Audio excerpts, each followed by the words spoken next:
محترم حافظ امین محمدی صاحب حافظہ اللہ، یہ الحمدللہ میرے استاد محترم ہیں، اور جس بچے نے مجھ سے بخاری کا سبق پڑھا ہے اس بچے کے بھی یہ استاد محترم ہیں، تو میرے بھی استاد ہیں، اس کے بھی استاد ہیں، گویا ہم سب کے یہ استاد ہیں۔ تو انشاءاللہ اب یہ درس حدیث ارشاد فرماتے ہیں، تو انشاءاللہ مغرب کی نماز بھی حافظ صاحب ہی ادا فرمائیں گے، پکیاں کر دیں۔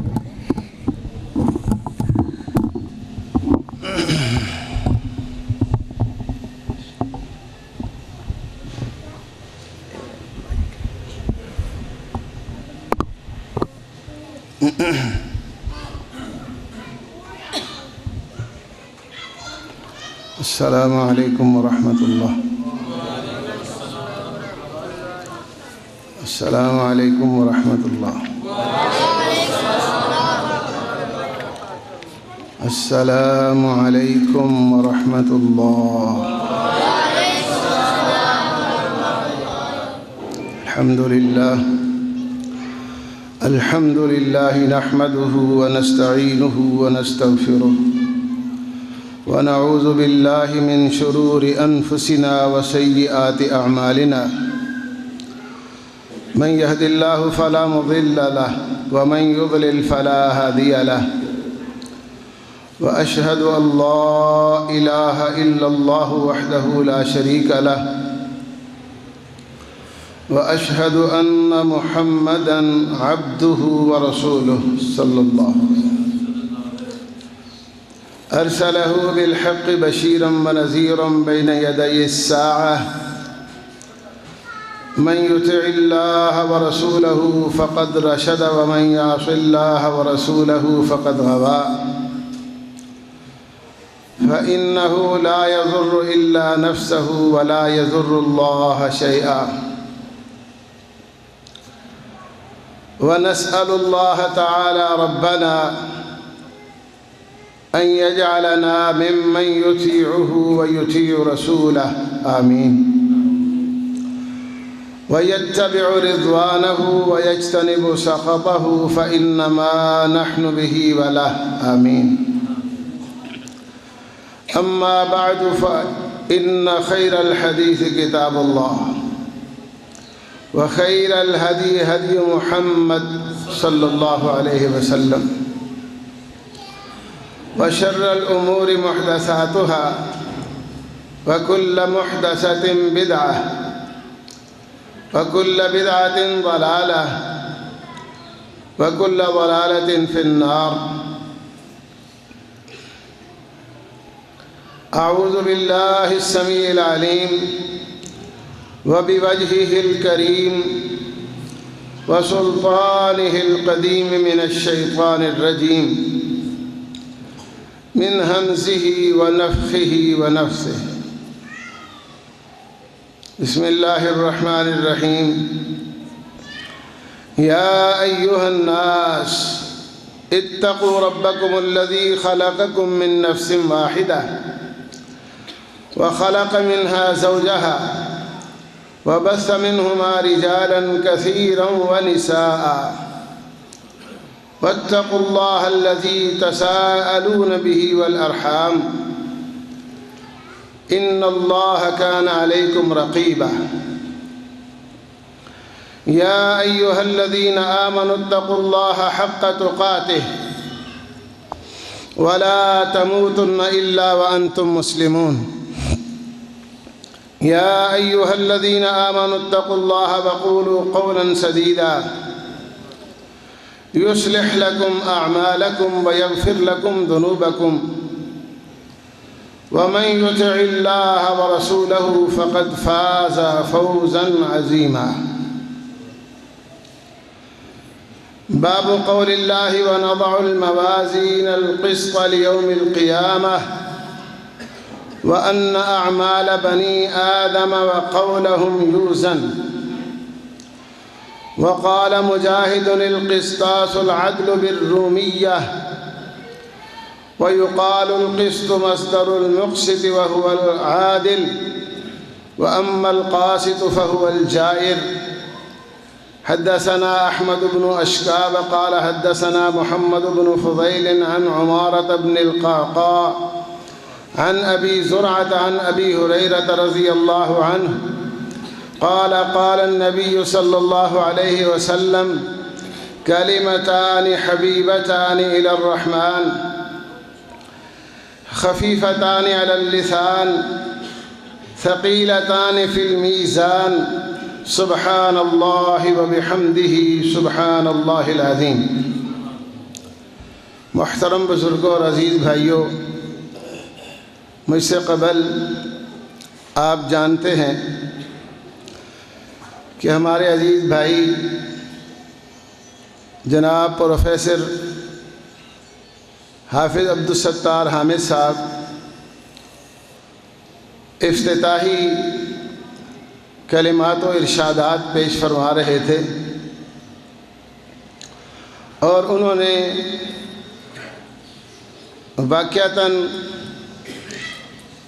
افتتاحی اور ابتدائی باتیں آپ کے سامنے پیش فرما دی ہیں.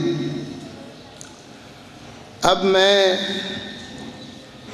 ان کی پوری توثیق اور ان کی دعاؤں کی تائید کرتے ہوئے بات وہیں سے آگے بڑھاتا ہوں جہاں وہ چھوڑ کر گئے ہیں. صحیح البخاری جس کا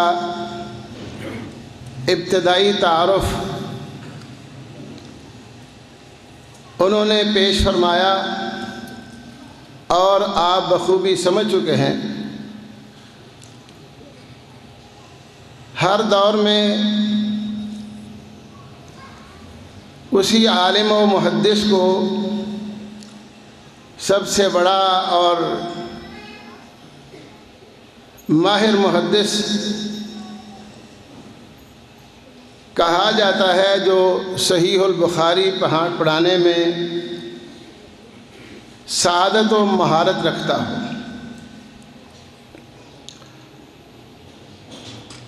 اور کہنے والے کہتے ہیں: این سعادت بے زور بازو نیست تا نہ بخشد خدائے بخشندہ.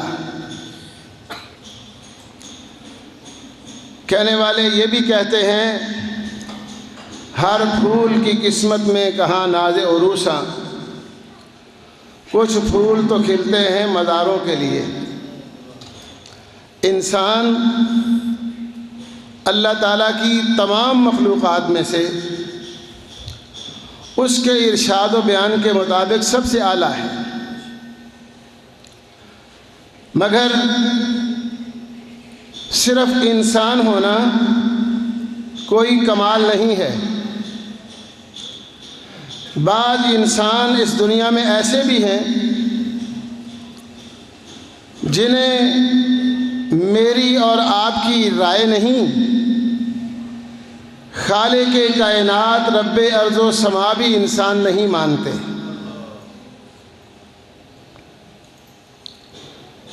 اس لیے غور کیا جائے تو نمرود بھی، فرعون بھی، ابو جہل، ابو لہب، ابو طالب بھی انسان تھے. کیا انسان ہونا کافی ہے؟ اگر صرف انسان ہی ہونا کافی ہوتا تو سب درجے میں ایک جیسے ہوتے.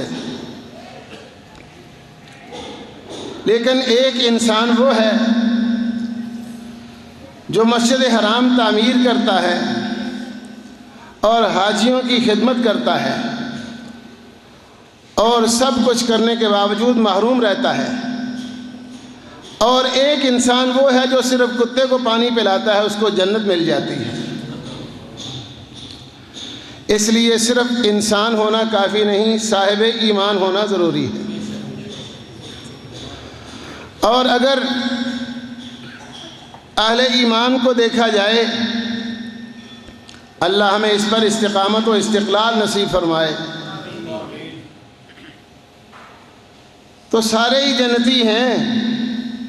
اللہ پاک فرماتے ہیں سب سے جنت کا وعدہ ہے، لیکن سارے اہل ایمان بھی درجہ میں برابر نہیں۔ کچھ ایمان والے وہ بھی ہیں جن کے متعلق خود امام الانبیاء صلی اللہ علیہ وسلم نے فرمایا، لو ان احدکم انفق مثل احد ذهبا ما بلغ مد احدهم ولا نصیفا۔ بعد میں آنے والوں، اگر آپ میں سے کوئی شخص احد پہاڑ کے برابر سونا خالصتاً اللہ کی رضا کے لیے فی سبیل اللہ خرچ کرے، کتنا بڑا عمل ہے۔ بشارت تو یہ ہے کہ آپ صلی اللہ علیہ وسلم نے فرمایا، اگرچہ جہنم بڑی تیز آگ کا نام ہے، لیکن آدھی کھجور سے انسان اگر چاہے تو بچ سکتا ہے اس سے، اور وہ جو آدھی کھجور ہوگی اگر اللہ کی رضا کے لیے دیا ہے، ایسے کہ دائیں ہاتھ سے جو دیا ہے بائیں ہاتھ کو خبر نہ ہو، تو فرمایا جب یہ شخص اللہ سے ملے گا تو احد پہاڑ سے بڑا ذخیرہ پائے گا۔ تو اگر احد پہاڑ کے برابر ہی سونا خرچ کرے تو کیا انداز ہوگا۔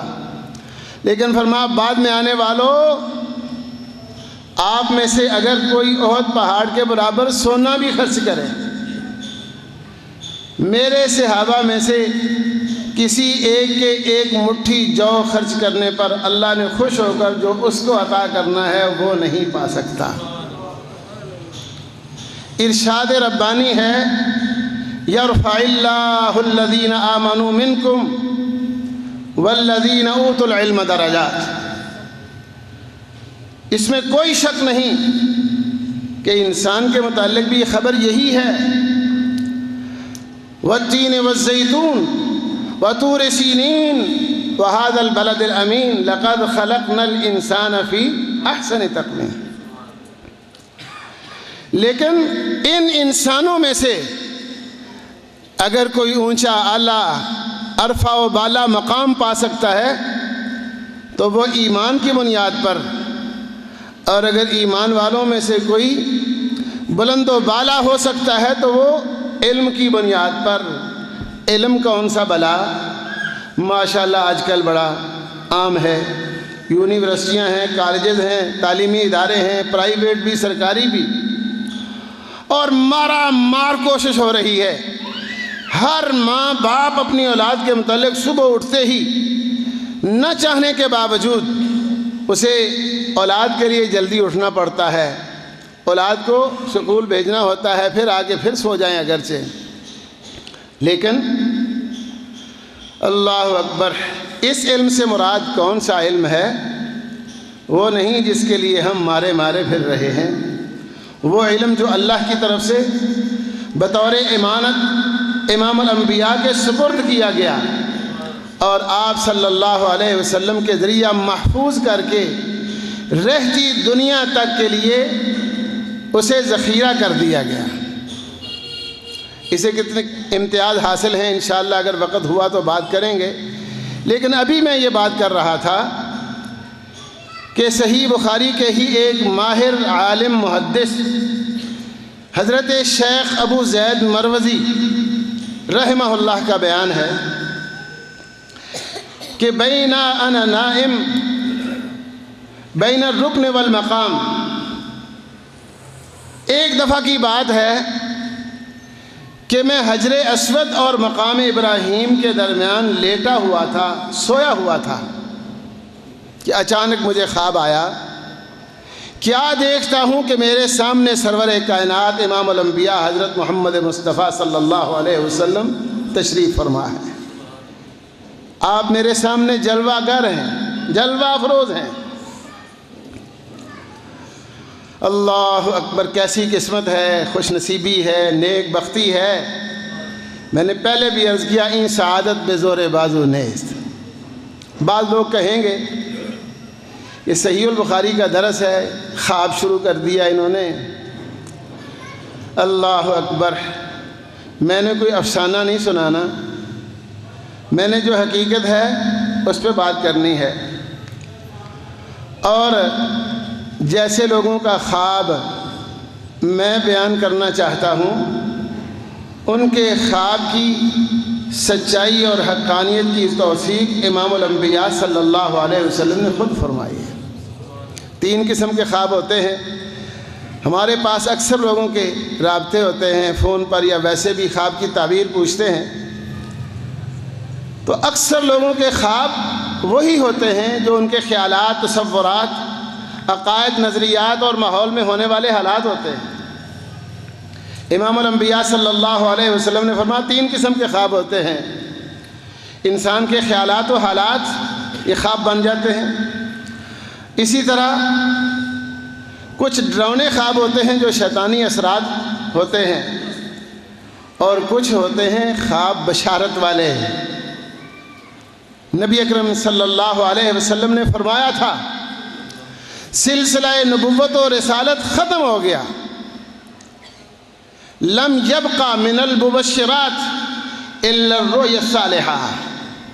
اب اللہ کی طرف سے بشارت پانے کے ذرائع جو دنیا میں باقی ہیں وہ صرف ایک خواب کی صورت میں ہو سکتے ہیں۔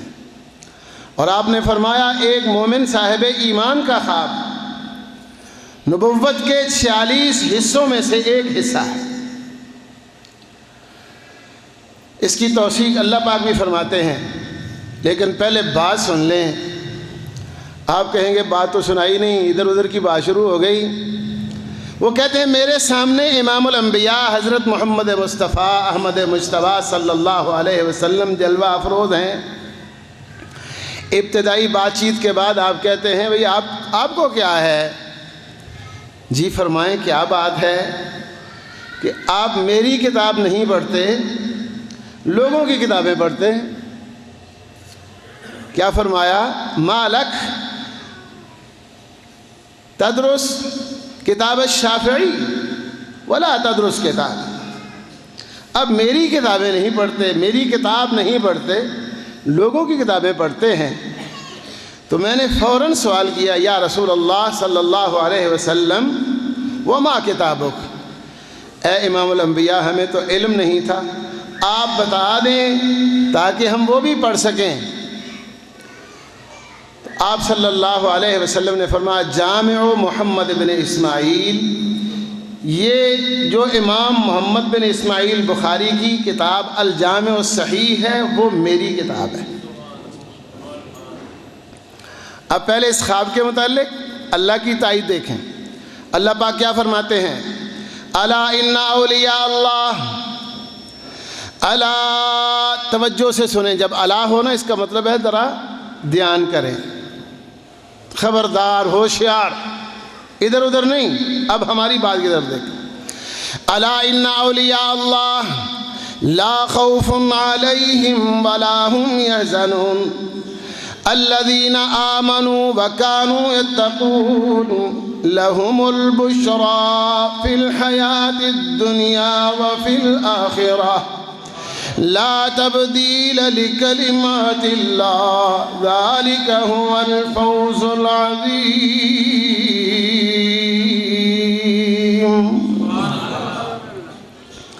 فرما اللہ کے دوستوں کو کبھی بھی خوف اور خطرہ اور گھبراہٹ نہیں ہوتی، لیکن اللہ کے دوست وہ ہوتے ہیں جو صاحب ایمان اور متقی ہوتے ہیں۔ ان کو دنیاوی زندگی میں بھی اللہ کی طرف سے بشارتیں نصیب ہوتی ہیں، اور یہ سلسلہ آخرت تک جاری رہے گا۔ لا تبدیل لکلمات اللہ، یہ اللہ کی بات ہے جس کو چیلنج نہیں ہو سکتا، اور یہ بہت بڑی سعادت اور کامیابی ہے۔ اور معلوم ہوا کہ یہ صحیح البخاری رسول اللہ کی کتاب ہے۔ حافظ صاحب کہہ رہے تھے کہ امام بخاری رحمہ اللہ اپنے زمانے کے بہت بڑے محدث تھے۔ میں بات اس سے آگے لے جاتا ہوں۔ امام بخاری رحمہ اللہ صرف اپنے زمانے کے ہی نہیں، امام الانبیاء حضرت محمد مصطفیٰ احمد مجتبیٰ صلی اللہ علیہ وسلم کے بعد اگرچہ نہ میں ولی ہوں نہ میرا دعویٰ ہے، لیکن میں کہہ سکتا ہوں وثوق کے ساتھ کہ قیامت تک کے لیے بھی یہ بات کہی جا سکتی ہے، کوئی شخص بھی اس پائے کا محدث نہ پہلے ہوا ہے نہ بعد میں کو ہو سکتا ہے۔ اللہ اکبر۔ اس لیے بعض لوگ کہتے ہیں امام بخاری رحمہ اللہ کے مشائخ اور اساتذہ کرام بزرگ جب مجلس میں ہوتے تھے، اگر امام بخاری رحمہ اللہ آ جاتے تو لوگوں کا سوال خود دینے کی بجائے امام بخاری کو کہتے کہ اب سوال آپ کے سامنے ہوں گے اور جواب آپ نے دینا ہے۔ امام بخاری رحمہ اللہ کے سامنے آپ کے اساتذہ اور مشائخ بھی حدیث بیان کرنے سے گھبراتے تھے، کنی کتراتے تھے، کہیں غلطی نہ ہو جائے۔ ابھی 11 سال کی عمر تھی امام بخاری رحمہ اللہ کی۔ ہمارے 11 سال کے بچوں کو صحیح وضو بھی نہیں آتا اور نماز صحیح نہیں آتی، لیکن بہت بڑے محدث تھے امام بخاری رحمہ اللہ، ان کی مجلس میں حاضر ہیں، حدیث نہیں پڑھی ابھی، صرف حدیث بیان کرنے والے افراد کے نام پڑھے ہیں، تو امام بخاری رحمہ اللہ نے اس وقت ہی ٹوک دیا کہ ان ابا الزبیر لم یروی عن ابراہیم۔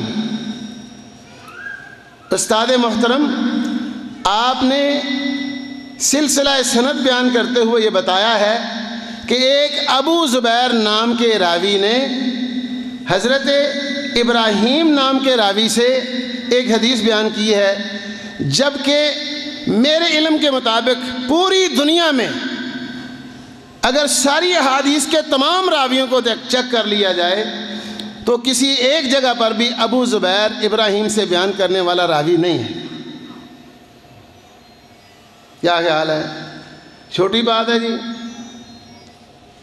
میرے پاس اکثر لوگ اپنے بچوں کو لے کر جو آتے ہیں تو ان سے پوچھتے ہیں بچے کی تاریخ پیدائش کیا ہے، تو اپنے بچے کی تاریخ پیدائش نہیں بتا سکتے۔ اللہ اکبر۔ امام بخاری رحمہ اللہ فرماتے ہیں میں نے جتنی احادیث بیان کی ہیں اور مجھ سے لے کر امام الانبیاء صلی اللہ علیہ وسلم تک جتنے بھی درمیان میں افراد، مشائخ، محدثین اور راوی ہیں صحابہ کرام تک، مجھے ان میں سے ہر ایک شخص کی تاریخ ولادت بھی یاد ہے، تاریخ وفات بھی یاد ہے، اس کی پوری زندگی کے حالات بھی یاد ہیں۔ کیا خیال ہے جی؟ اب یہ کہیں کہ امام بخاری رحمہ اللہ امام مالک کی طرح تھے، کہتے ہیں شیخ استاد کہہ رہے ہیں۔ اللہ اکبر۔ جب امام بخاری آتے تو استاد کیا کہتے ہیں؟ دیکھو یہ احمد بن حنبل، اسحاق بن راہویہ اور علی ابن مدینی، یہ امام بخاری رحمہ اللہ کے بڑے استاد تھے۔ 1080 محدثین سے امام بخاری رحمہ اللہ نے علم حدیث حاصل کیا ہے، اور یہ ان میں سے سب سے بڑے تھے۔ اور ان میں سے بھی امام بخاری رحمہ اللہ بتایا کرتے تھے مستصغرت نفسی عند احد الا عند علی ابن المدینی، میں نے اپنے مشائخ میں سے کسی بھی شخص کے سامنے بیٹھے ہوئے اپنے آپ کو چھوٹا محسوس نہیں کیا سوائے ایک امام علی ابن مدینی رحمہ اللہ۔ استاد ہونے کے باوجود امام بخاری رحمہ اللہ یہ سمجھتے ہیں کہ ان کے پاس اتنی احادیث نہیں جتنی میرے پاس ہیں، لیکن پھر بھی آگے بڑھتے ہیں، جو حدیث کسی سے نہیں ملی ان سے لے رہے ہیں۔ امام بخاری رحمہ اللہ فرمایا کرتے تھے کہ جس شخص کے دل میں یہ بات آ گئی کہ یہ مجھ سے کم علم والا اور مجھ سے عمر میں چھوٹا ہے، میں نے اس سے حدیث نہیں لینی، وہ شخص محدث بن ہی نہیں سکتا۔ لا یکون المحدث کاملا حتی یحدث عمن ہوا مثلہ وعمن ہوا فوقہ وعمن ہوا دونہ۔ اگر محدث بننا ہے تو بڑوں سے تو سارے بیان کرتے ہیں، اپنے برابر والوں سے بھی بیان کرو اور اپنے سے چھوٹے لوگوں سے بھی بیان کرو۔ اب امام بخاری رحمہ اللہ کے متعلق استاد کیا کہہ رہے ہیں کہ یہ یعنی امام بخاری کی طرف اشارہ کرتے ہیں اور کہتے ہیں یہ علی ابن المدینی بھی آ گئے، اسحاق ابن راہویہ بھی آ گئے اور امام احمد بن حنبل بھی آ گئے، اتنے افراد کا انسائکلوپیڈیا جمع ہو کے آپ کے پاس آیا ہے، اب ہم سے بات نہ کریں، ان سے بات کریں۔ تو لوگ کہتے ہیں جاوزت الحد، اور یار کو گل کرو کرن والی، کلا امام بخاری تو سی انہیں بندے رلا دیتے ہیں۔ تو وہ کہتے سنو یہ بات یاد رکھو، اگر امام بخاری امام مالک کے زمانے میں ہوتے تو امام مالک کو بھی امام بخاری کا شاگرد بننا پڑتا۔ اگر آپ احمد بن حنبل کو دیکھیں، ان کو دیکھیں، امام شافعی، امام مالک کو دیکھیں، آپ کہیں کہ یہ سب ایک ہے، اور امام بخاری رحمہ اللہ کے اندر سارے ہی موجود ہیں۔ یہ انداز امام بخاری رحمہ اللہ کا ہے۔ اللہ اکبر۔ اب آپ کا وقت ہے ایسا ہی ہے جی کہ اس کے مطابق ہی بات کرنی ہے، ورنہ میں حضرت ابو ہریرہ رضی اللہ عنہ سے شروع کر کے امام بخاری رحمہ اللہ تک جتنے بھی درمیان میں بزرگ مشائخ ہیں ان میں سے ہر ایک کا مختصر تعارف کرواتا اور بتاتا کہ ان کے پاس کتنی کتنی احادیث تھیں، اور ہر شیخ سے اس کا شاگرد زیادہ حدیثیں جمع کرنے والا ہے، اور پوری کائنات کی تمام احادیث اگر کسی کے پاس جمع ہوئی ہیں تو وہ اکیلے امام بخاری رحمہ اللہ ہے۔ ہر شخص خود اپنے متعلق اور دوسرے بھی اس کے متعلق یہ کہتے ہیں کہ بھئی ہم نے پوری کوشش کی ہے لیکن ہمارے پاس ساری احادیث اکٹھی نہیں ہوئیں۔ البتہ امام بخاری رحمہ اللہ نے عمل تو کیا، کام تو کیا، دکھایا، خود دعویٰ نہیں کیا۔ لوگ کہتے تھے اللہ اکبر، لوگ کہتے تھے کل حدیث لا یعرفہ محمد بن اسماعیل فلیس بحدیث، جو حدیث امام بخاری رحمہ اللہ نہیں جانتے وہ امام الانبیاء محمد مصطفیٰ احمد مجتبیٰ کی حدیث ہو ہی نہیں سکتی۔ اس لیے میں نے عرض کیا ہے کہ آپ چاہے میرے ساتھ اتفاق نہ بھی کریں، مجھے اس سے کوئی غرض نہیں، لیکن میں نے بات کہہ دی ہے اور میں اس بات پر پکا ہوں کہ رہتی دنیا تک امام بخاری کی مثال نہیں مل سکے۔ اللہ اکبر۔ اب کوئی اور حدیث لائی نہیں جا سکتی، کہاں کون ہے جو لائے، سلسلہ سند بنائے اور حدیث پیش کرے اور کہے کہ اس حدیث کا امام بخاری کو علم نہیں تھا تو مجھے علم ہے۔ وہ ایسا کو دعویٰ کرے گا تو پھر ہی ہے نا۔ امام بخاری رحمہ اللہ کو بصرہ میں جب بلایا گیا، دعوت دی گئی، ہزاروں لوگ جمع ہوئے، امام بخاری رحمہ اللہ نے اس وقت ان کی داڑھی میں ایک بال بھی سفید نہیں تھا۔ کیا کہتے ہیں کہ آپ نے مجھے ایک جوان ہونے کے باوجود حدیث کے لیے دعوت دی ہے، درخواست کی ہے، میں حاضر ہوا ہوں، بیٹھا ہوں، تو چلو پھر اگر آپ نے مجھے کہا ہی ہے تو پھر میں آپ کو حدیثیں وہ سناؤں جن کا آپ کو علم نہ ہو، جن کا پہلے ہی آپ کو علم ہے، ان کے سنانے کا کیا فائدہ۔ اور اتفاق سے امام بخاری نے کیا کہا، میں آپ کو حدیثیں بھی وہی سناؤں گا جو مجھے بصرہ کے محدثین سے ملی ہیں، لیکن وہ سناؤں گا جو آپ تک نہیں پہنچی۔ کیا کمال ہے، سمجھ رہے ہیں بات جی؟ وہ انہیں میں جینا کو جی ہونا نہیں، کہیں ٹاکو ایک ہے۔ مجھے اتفاق ہوا چند دن پہلے ایک جگہ درس بخاری کا، اور میں نے وہاں عرض کیا کہ مجھے اللہ پاک کے فضل و کرم سے پورے ملک میں جانے آنے کا اتفاق ہوا۔ کراچی میں بھی الحمدللہ پچھلے سال جامعہ ابی بکر میں درس ہوا۔ میں کہ عموماً درس ہوتے ہیں ایسے کہ ہر سال بخاری شروع کی جاتی ہے اور مکمل کی جاتی ہے، تو وہاں مجھے پوچھتے ہیں درس کے لیے کتنا ٹائم حافظ صاحب چاہیے، تو میں کہتا ہوں کم از کم نا 3 گھنٹے چاہیے، نہیں تو 5 گھنٹے ضروری ہیں، پھر کچھ بیان ہوگا۔ اللہ اکبر۔ تو اب وہاں حدیث پتہ ہے بخاری شریف انہوں نے کہا 11 سال 7 ماہ 23 دن میں ہم نے مکمل کی۔ وہ ویسے نا درس میں عام لوگوں کو سناتے اور پڑھاتے تھے۔ میں نے کہا دسو بھائی یہ تھی ان صاحب کر کے دسو کتنا ٹائم چاہیے۔ اللہ اکبر۔ بخاری شریف کا درس ہو ہیں جی، آپ نے سنا ہوگا کہ ایک دفعہ ام المومنین حضرت عائشہ صدیقہ کائنات رضی اللہ عنہ امام الانبیاء صلی اللہ علیہ وسلم کے ساتھ بیٹھی ہوئیں، رات کے وقت رات کی تاریکی میں ستاروں کی طرف نظر پڑ گئی۔ اللہ اکبر۔ بڑا عجیب منظر دیکھ کر کہنے لگی، پوچھنے لگیں اللہ کے نبی اتنی نیکیاں بھی کسی کی ہوں گی؟ تو آپ نے ہاں میں جواب دیا مثبت، تو خوش ہو گئیں اور خیال تھا کہ میرے ابا کا نام آئے گا، لیکن جب تفسیر استفسار کیا، پوچھا، سوال کیا، تکرار کیا کہ کس کی نیکیاں ہیں، آپ صلی اللہ علیہ وسلم نے حضرت ابو بکر کا نام لینے کی بجائے حضرت عمر کا نام لے لیا۔ وہ حیران ہو گئی تھا، تعجب سے پوچھتی ہیں این حسنات ابی بکر، ابو بکر کی نیکیاں کہاں گئیں؟ اللہ اکبر۔ تو آپ کیا فرماتے ہیں؟ وانی پولیے ایشا ہیں نیکیاں ابو بکر کی اور پیمانہ اتنا چھوٹا۔ اللہ اکبر۔ اس کی تو ایک ایک رات کی نیکیاں ہی۔ اس لیے میں کہا کرتا ہوں بخاری کا درس ہو اور پھر رکھنا یہ انہاں کو ٹائم درس ہوئے گا، یہ بات بنتی نہیں ہے کوئی۔ پچھلے سال اسی جگہ مسلم شریف کا درس دیا تھا، چلو ماڑا موٹا گزارا ہوا۔ اللہ اکبر، اللہ اکبر۔ بہرحال حضرت امام بخاری رحمہ اللہ کے متعلق ان کے ایک شاگرد سے پوچھا گیا، ایک اور بڑے محدث کا نام لیا گیا، حضرت امام ابو زرع رازی۔ پوچھا گیا ان سے، ان کے شاگرد سے، حضرت امام فضلک رازی سے، کہ آپ کے خیال میں بڑا حافظ حدیث کون ہے، امام بخاری ہے یا کہ امام ابو زرع؟ وہ کہنے لگے یار آپ تقابل کس کر رہے ہیں؟ کس کا؟ امام بخاری کے ساتھ تقابل کس کا کر رہے ہیں؟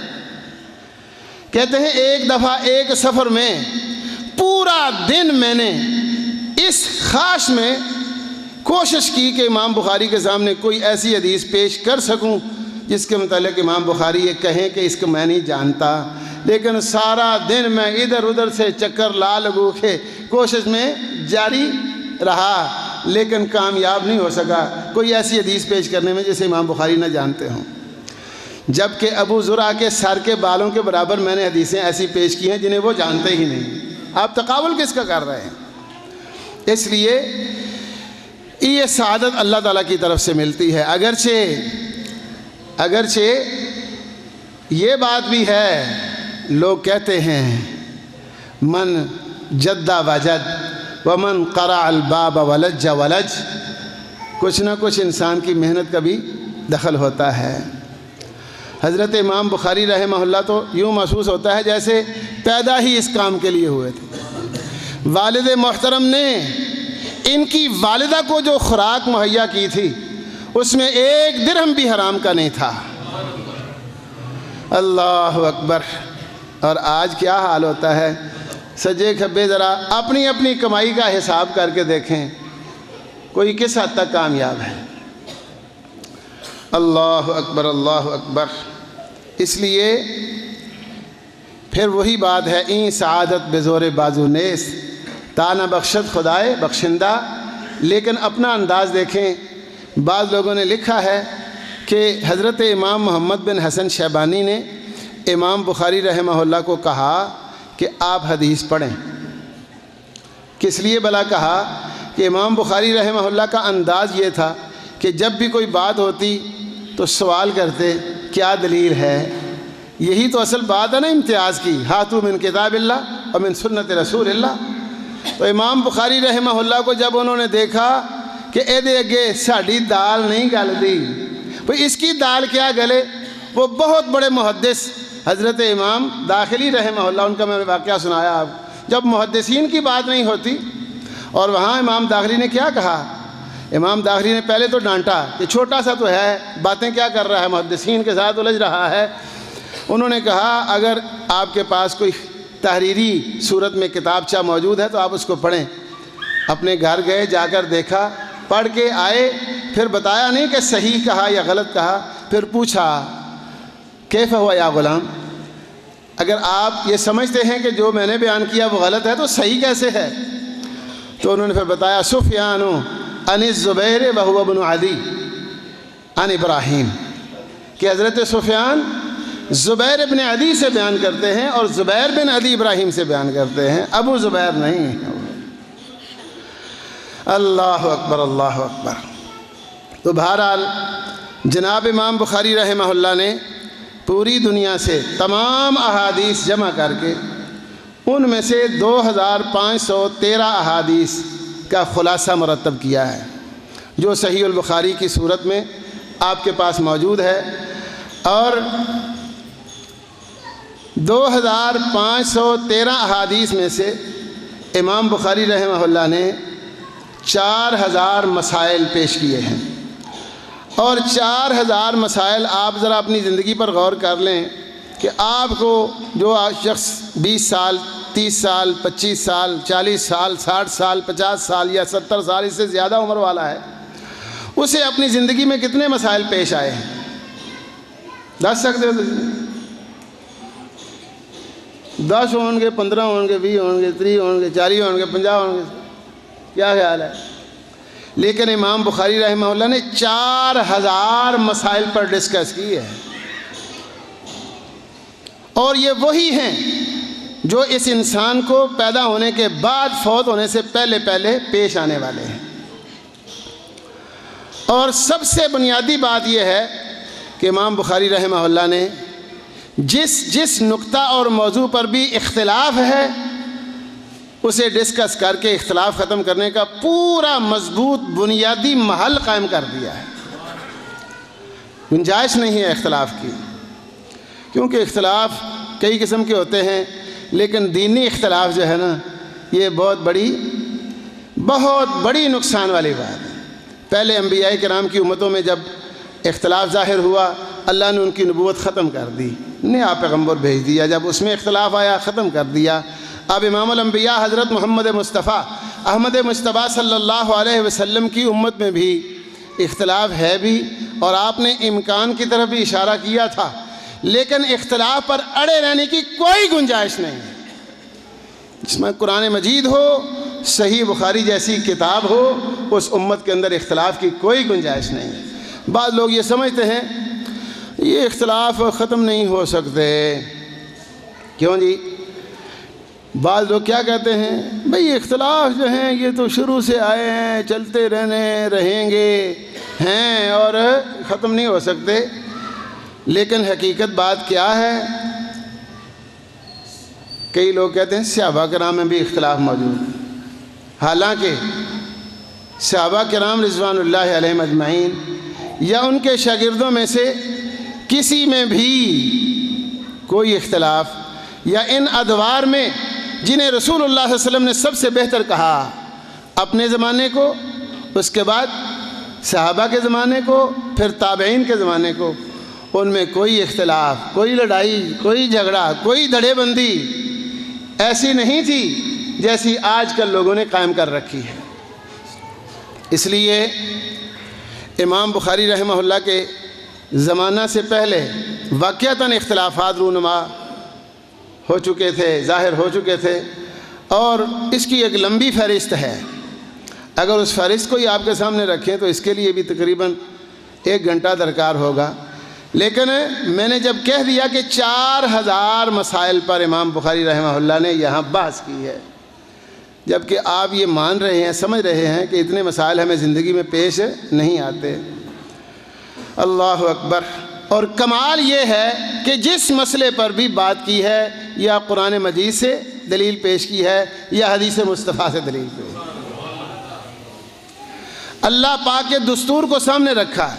اللہ پاک نے کیا فرمایا ہے؟ یا ایھا الذین آمنوا اطیعوا اللہ واطیعوا الرسول واولی الامر منکم فإن تنازعتم فی شیء فردوه الی اللہ والرسول ان کنتم تؤمنون باللہ والیوم الآخر ذلک خیر واحسن تأویلا۔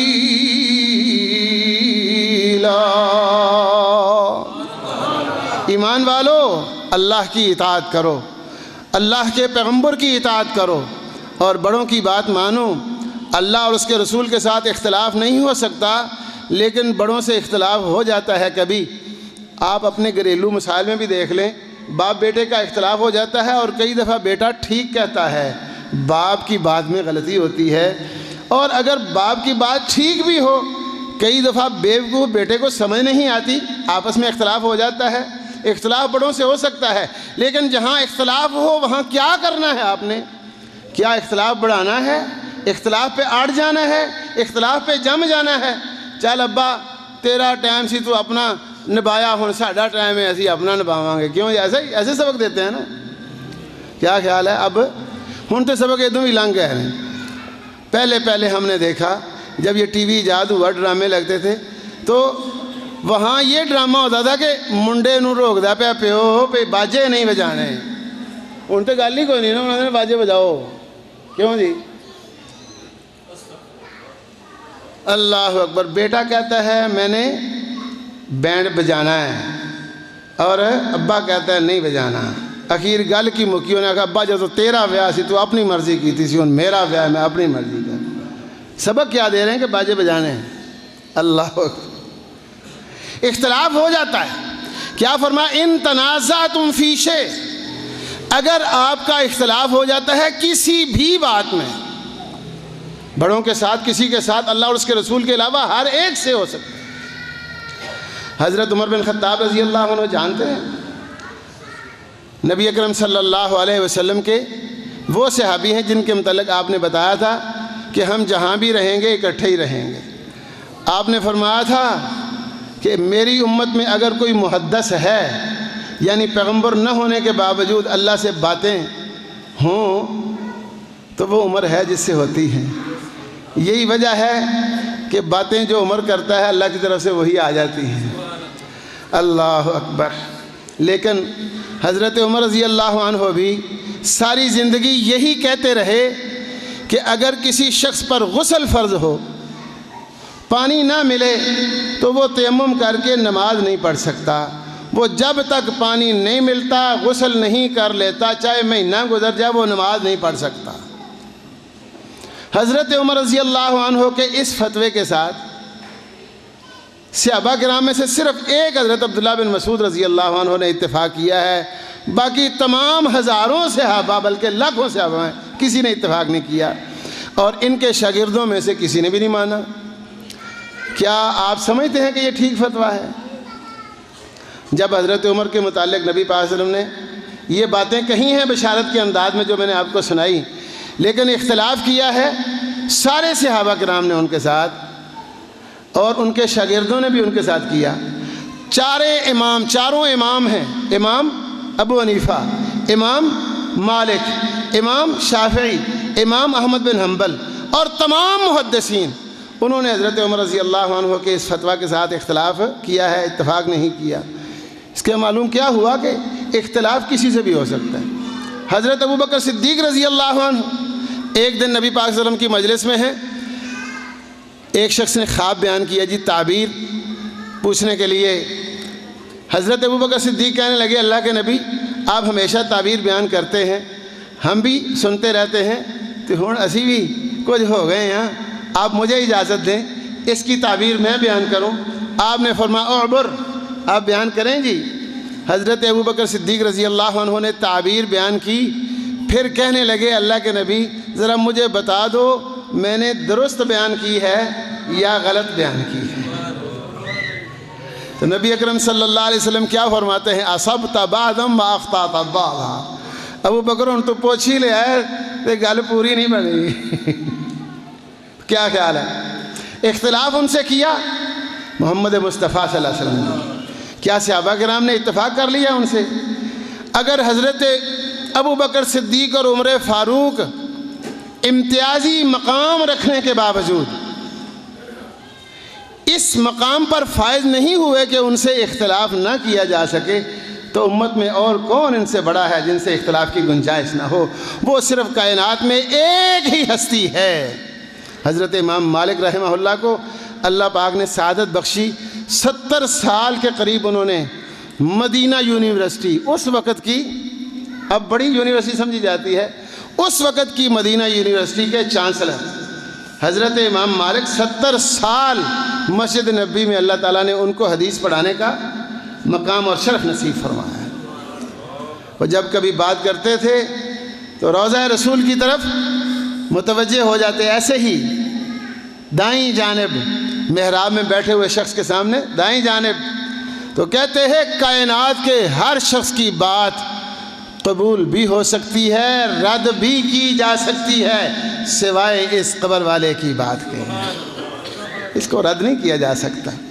اس لیے اگر اختلاف ہو جائے تو اس پہ اڑنا نہیں, اس پہ چڑھنا نہیں, اصرار نہیں کرنا, تکرار نہیں کرنا. ردوہ الی اللہ والرسول, ردوہ الی اللہ والرسول.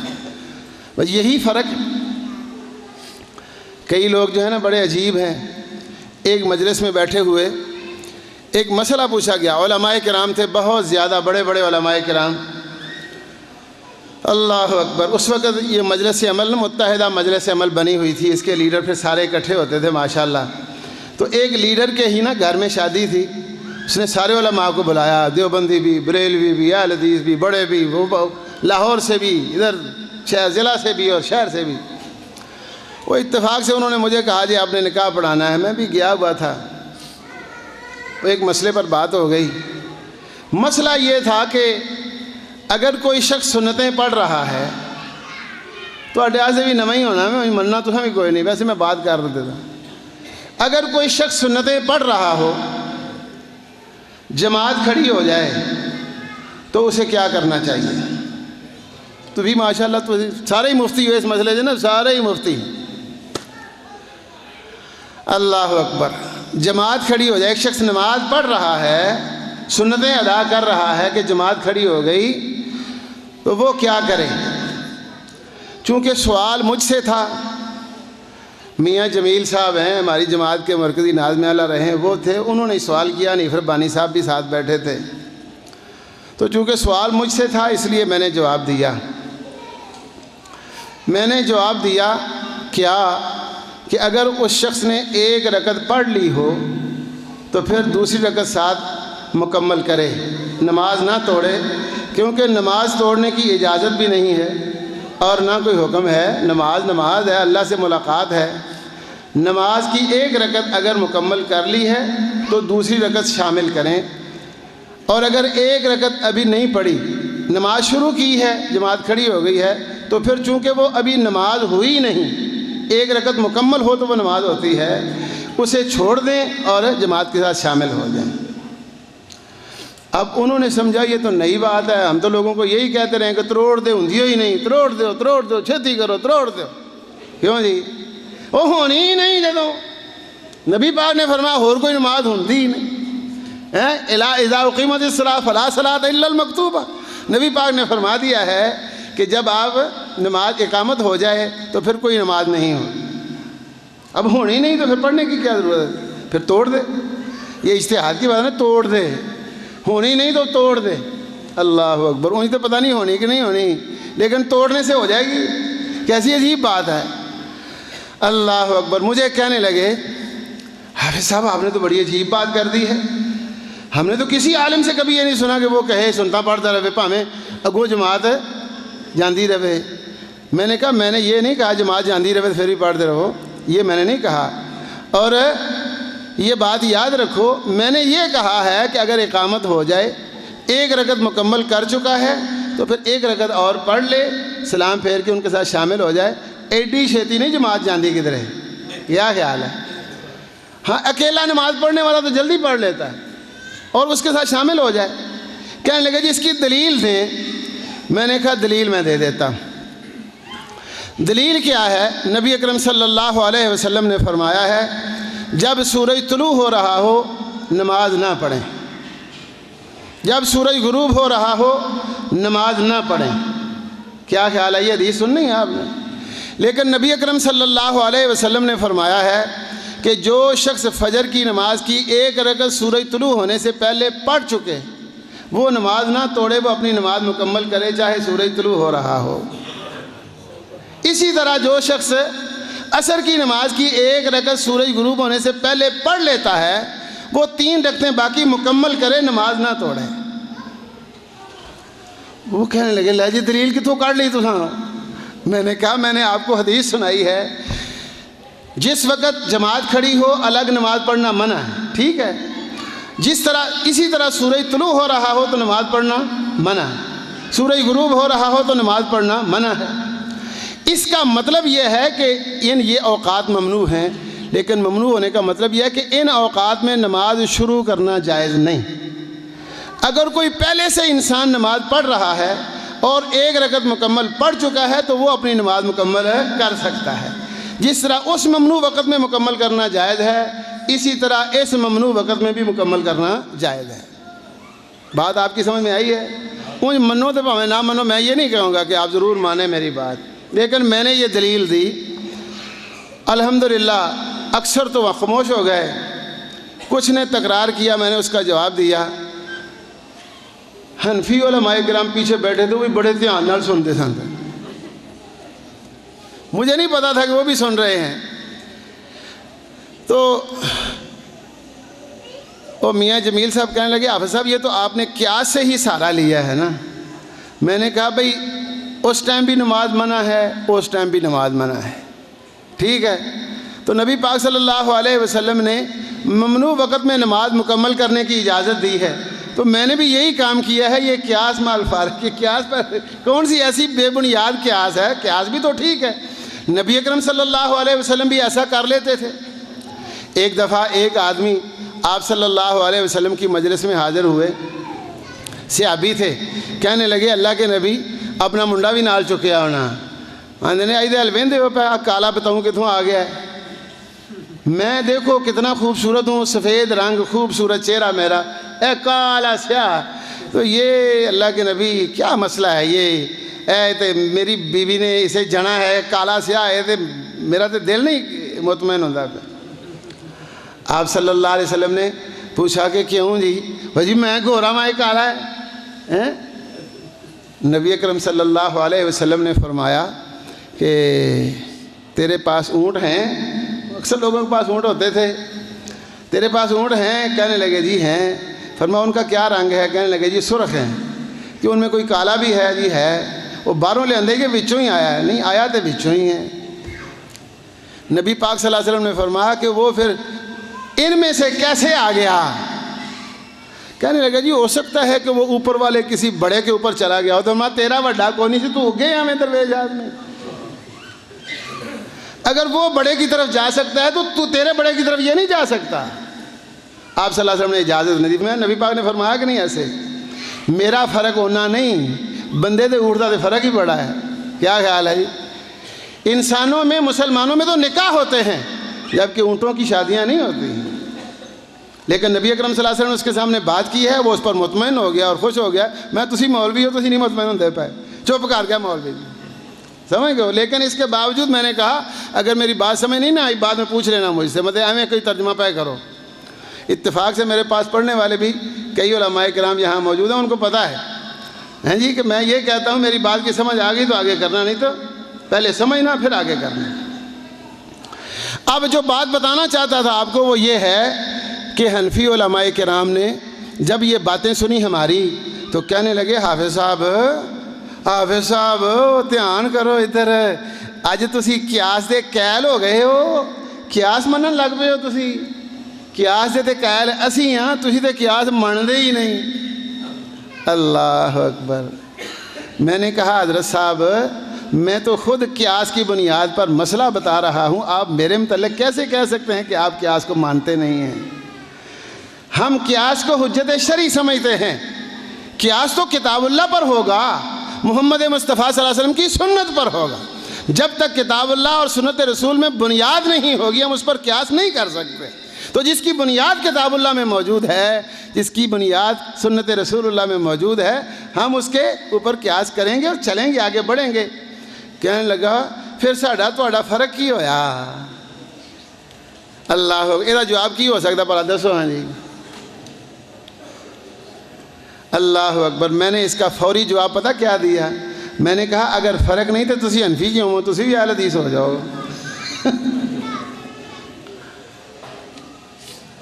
اگر فرق نہیں ہے تو آپ کو کون کہتا ہے حد فاصل بنائیں اور اپنے آپ کو حنفی کہلائیں؟ آپ بھی آگے بڑھیں اور اہل حدیث بن جائیں۔ اور دوسری بات میں نے ان کو یہ کہی کہ ہمارا اور آپ کا اختلاف جو ہے یا فرق وہ یہ نہیں ہے کہ ہم قیاس کو مانتے ہیں یا نہیں مانتے، ہمارا اختلاف آپ سے صرف اور صرف یہ ہے کہ اختلافی مسائل میں آپ نے اپنے لیے بندہ خود منتخب کیا ہے امام ابو حنیفہ، جبکہ ہم اختلاف ختم کرنے کے لیے اس کو پسند کرتے ہیں جسے اللہ نے منتخب کیا۔ ہمارا اور آپ کا فرق یہ ہے ان تنازعتم فی شیء فردوہ الی اللہ والرسول۔ تو 4000 مسائل میں جناب امام بخاری رحمہ اللہ نے یہی میرٹ سامنے رکھا ہے، ان تنازعتم فی شیء فردوہ الی اللہ والرسول۔ اب وحی کا آغاز کیوں اور کتاب التوحید آخر میں کیوں، یہ تو آپ نے سن لیا اختصار کے ساتھ، پھر کبھی وقت ہوا تو تفصیل بیان کریں گے۔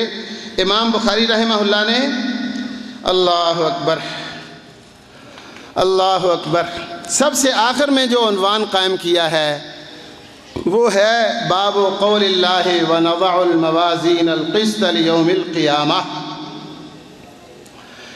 جو لوگ اسلام کے مخالف تھے، ویسے تو اللہ کے متعلق بھی لوگوں نے غلط نظریات بنائے، بعض نے اللہ کو اپنے جیسا کہا، آج بھی ایسے لوگ موجود ہیں، وہ نے اللہ نے دیکھنا ہے سانو ویکھ لو، ساڈے وچ بھی اللہ ہی بولدا ہے، اللہ تعالیٰ ہدایت نصیب فرمائے۔ اور بعض نے کہا اللہ کچھ نہیں ہے، نہ سن سکتا ہے نہ دیکھ سکتا ہے، اللہ اکبر، جبکہ اللہ پاک کیا فرماتے ہیں، اللہ، کئی لوگ تو مانتے ہی نہیں نا اللہ کو، اس لیے نہیں مانتے تو پھر وہ ساری باتیں وہ کرتے ہیں جس سے اللہ تعالیٰ کی نفی ہو۔ وہ کہتے لو آپ کا اللہ کہتا ہے کہ ہم اعمال تول کر ہیں اس کے مطابق، یہ اعمال نے کہ آلو بتاؤں نے تولے جا، کتنے اعمال نے تواڈے؟ یہ نماز پڑھی آپ نے، نماز پڑھی کتنے جے نماز؟ روزہ رکھیا کتنے جے نماز؟ کتنے روزہ؟ رکوع کیا سجدہ کیا کہاں ہے وہ؟ کوئی عمل نہیں، نہ کسی عمل کا کوئی وجود ہے، نہ کوئی تولا جا سکتا ہے۔ یہ کوئی سبزی ہے یا کوئی غلہ ہے، یہ دانے شانے ہیں، تولا جائے گا، ان کو کہاں ہے؟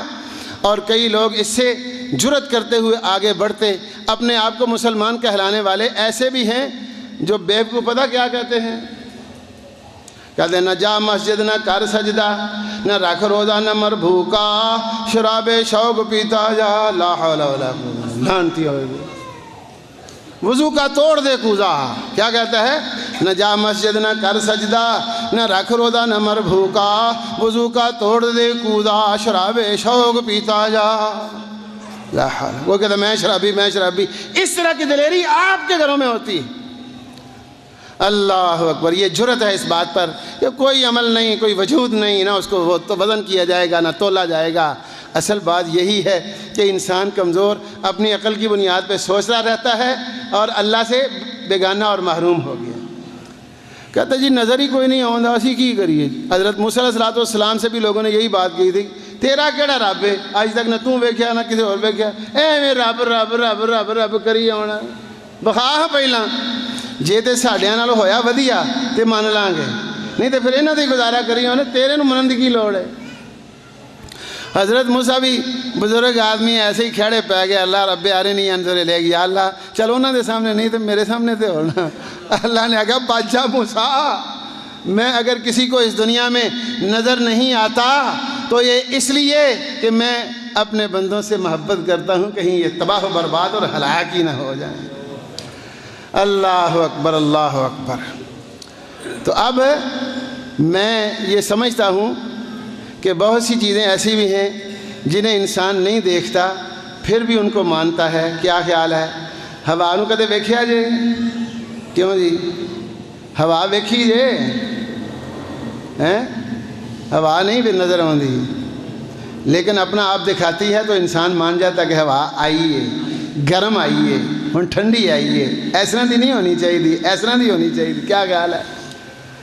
نہ وہ ہاتھوں سے پکڑی جا سکتی ہے، نہ اسے چھوا جا سکتا ہے، نہ بوری میں بند کیا جا سکتا ہے، اور نہ اس کو آپ اپنے خیال کے مطابق اس کا کوئی وجود نہیں دے گی۔ ویسے تو وجود ہوتا ہے پکانے پر، یہ وہ پکانا پھولتا کہ نہیں؟ کیوں جی وہ ہوندی ہے نا کچھ ہے بچ جی پھول جاتا پکانا۔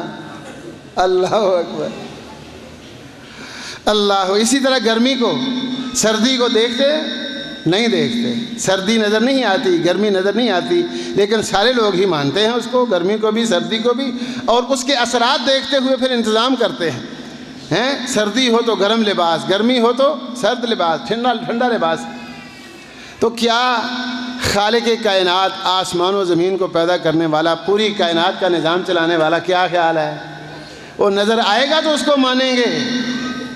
اگر تجھے ابھی تک نظر نہیں آیا تو اپنی طرف دیکھ لے، اگر تو نے اپنے اوپر صحیح غور کر لیا تو تجھے نظر آ جائے گا۔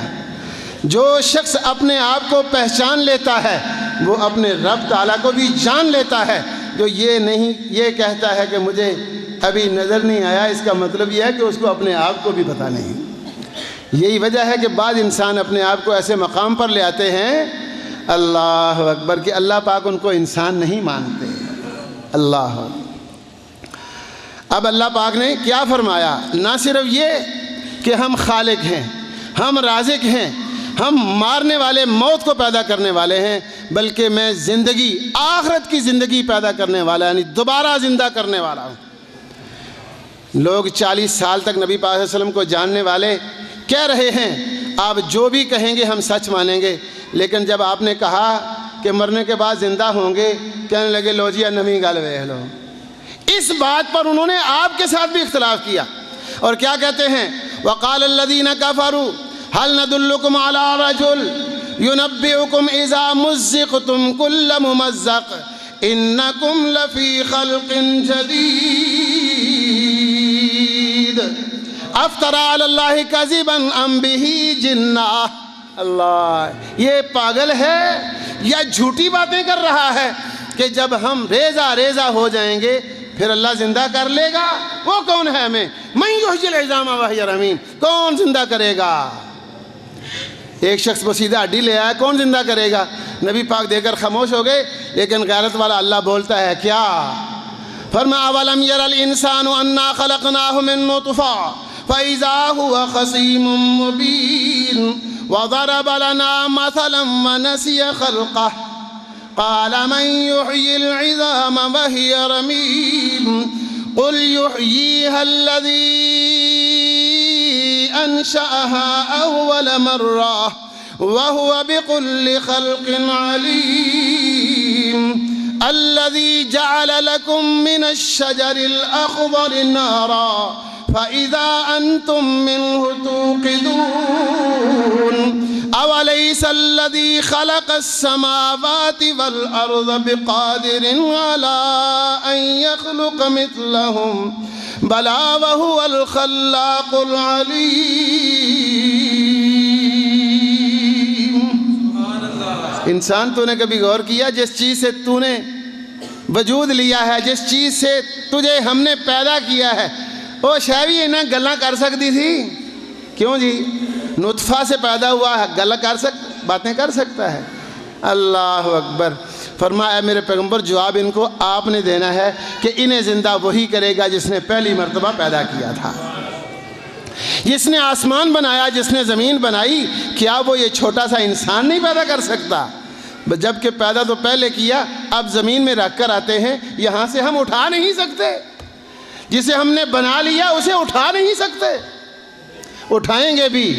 اور پھر قیامت کے دن اس زندگی کا حساب بتانے کے لیے، اپنے لیے نہیں، اللہ کہتا ہے ہمیں کوئی ضرورت نہیں، نہ کسی کی نیکی کا ہمیں فائدہ ہے، نہ کسی کی برائی کا ہمیں نقصان ہے، صرف آپ کو دکھانے کے لیے ہم قیامت کے دن انصاف کا ترازو قائم کریں۔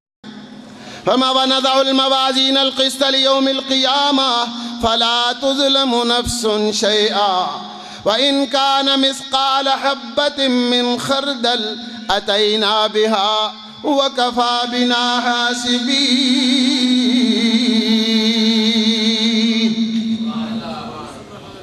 فرما ہم قیامت کے دن انصاف کے لیے ترازو قائم کریں گے، اور اللہ کا انصاف ایسا انصاف ہے کہ کہنے والے نے کہا ہے اللہ اکبر، عدل کریں تے تھر تھر کمبن اونچیاں شاناں والے۔ حضرت عائشہ کہتی ہیں امام الانبیاء کو، جیسے آپ ہمارا دنیا میں خیال رکھتے ہیں وہاں بھی رکھیں گے۔ فرما رکھوں گا، لیکن جب میزان قائم ہوگا نا عائشہ، ادو گلا نہ کرے آجے میرا، ادو اپنا صاحب آپ ہی کرنا ہے۔ فَلَا تُظْلَمُ نَفْسٌ شَيْئًا وَإِنْ كَانَ مِثْقَالَ حَبَّةٍ من خردل، اگر رائی کے ایک دانے کے برابر بھی، چاہے کسی کی نیکی ہے چاہے کسی کی غلطی ہے، ہم سامنے لا کر پیش کر دیں گے، ہمارے جیسا حساب کوئی نہیں کر سکتا۔ فلا تظلم نفس شیئا وان اعمال بنی آدم وقولهم یوزن، اور بنی آدم کے اعمال اور ان کے اقوال کو بھی تولا جائے گا۔ اصل میں یہاں بڑی علمی باتیں ہیں تو آپ کے سامنے ہو نہیں سکتی اور ٹائم بھی نہیں ہے، پھر کسی مجلس میں انشاءاللہ ہو جائیں گی۔ اب امام بخاری رحمہ اللہ نے تولنے کا ثبوت ایک حدیث سے پیش کیا ہے. آیت تو ہو گئی، ساتھ ہی حدیث بھی ہے. اللہ اکبر کہ رسول اللہ صلی اللہ علیہ وسلم نے فرمایا. کون بیان کرتے ہیں؟ حضرت ابو ہریرہ. حضرت ابو ہریرہ سب سے زیادہ حدیثیں بیان کرنے والے صحابی ہیں. 5374 احادیث، یا ایک روایت کے مطابق 94 سب سے زیادہ احادیث بیان کرنے والے. لیکن لوگ کہتے تھے حضرت ابو ہریرہ حدیثیں بیان کرتے ہیں. وہ کہتے ہیں میں حدیث بیان کرتا ہوں تو بھی ڈرتے ہوئے کرتا ہوں، کیونکہ اللہ پاک نے فرمایا چھپانے والوں پر لعنت ہوگی، اللہ کی بھی اور سارے لعنت کرنے والوں کی بھی. تو مجھے ڈر آتا ہے، اس لیے بیان کرتا ہوں کہ رسول اللہ صلی اللہ علیہ وسلم کی باتوں کو چھپانے والوں میں نہ آ جاؤں. فرماتے ہیں رسول اللہ صلی اللہ علیہ وسلم نے فرمایا، کیا فرمایا؟ کلمتان حبیبتان الی الرحمن خفیفتان علی اللسان ثقیلتان فی المیزان سبحان اللہ وبحمدہ سبحان اللہ العظیم. اس کا سادہ سا ترجمہ پتہ کیا ہے؟ ابو ہریرہ روایت پکارے. اے یزدانی پتر ہے ساڑا یا فارغ ہونڈے ہے، یہ ماشاءاللہ ہر تھائیں پڑھتا ہے، لیکن یہ الفاظ میرے اپنے ہیں. ترجمہ میں نے خود کیا، کسی سے سنا نہیں ہے. میں قصد کر کے الحمدللہ اپنے آپ کو شعروں سے بچاتا ہوں، کیونکہ میری زبان پہ ویسے ہی شعر آ جاتے ہیں. اور ہمارے شاگردوں کو پتہ ہے کہ مجھے گرامر کی کتابوں کے شعر الحمدللہ ساری کتابیں زبانی یاد، اللہ کے فضل و کرم سے، لیکن ایسے ہی میری زبان سے شعر جاری ہو جاتے ہیں. میں نے جب پڑھ رہا تھا تو محسوس کیا کہ اگر میں نے یہ شعروں والی کتابیں زیادہ پڑھی نا ہیں، جو اصول و ضوابط اشعار والی کتابیں ہیں، تو پھر میں شاعر بن جاؤں گا، تو میں نے چھوڑ دیا ان کو. لیکن یہ کلمات میرے اپنے ہیں ترجمے کے. ابو ہریرہ روایت پکارے، فرما گئے نبی ہمارے، دو کلمے ہیں بڑے دلارے، رحمان کو بہت پیارے. سبحان اللہ سبحان اللہ سبحان اللہ سبحان اللہ. بول میں ہلکے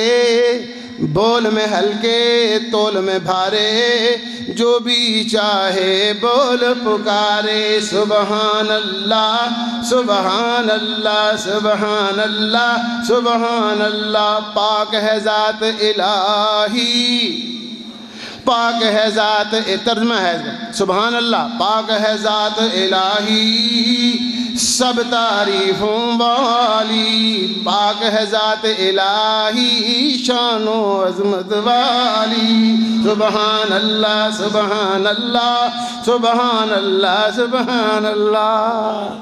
یہ ہیں دو کلمے، کلمتان حبیبتان الی الرحمن. دو لفظ ہیں چھوٹے چھوٹے جو اللہ کو بہت ہی پیارے ہیں، پسند ہیں. اب اللہ کو پسند ہونے کا یہ مطلب نہیں کہ وہ آسمان سے لانے پڑیں گے، بہت مشکل ہیں. اللہ اکبر. بلکہ کیا فرمایا؟